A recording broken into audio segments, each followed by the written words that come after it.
Ons gaan vandag weer halveer, so eers gaan ons vir nommer 10 halveer. So die kant het ek nou 10 tellers. Nou vat ons net heeltyd 2 en dan deel ons hulle uit. Sit 1 daai kant en 1 die kant. Vat 2, sit 1 daai kant, 1 hierdie kant. En so deel jy uit, tot jy almal wat daar is, klaar uitgedeel het. So, dit sê vir ons, 10 se helfte aan die kant is 5, en die kant is ook 5. So kom ons kyk as ons dit op die papier skryf. Eers teken ons 10 kolle.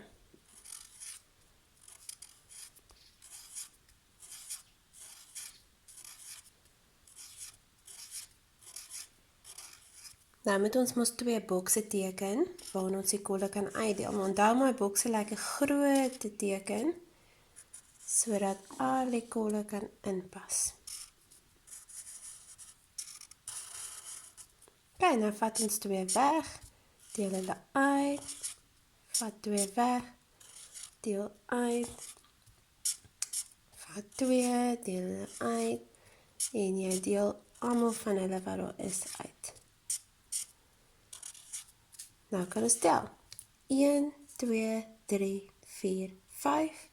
1, 2, 3, 4, 5. Dit beteken 10 se helfte is 5.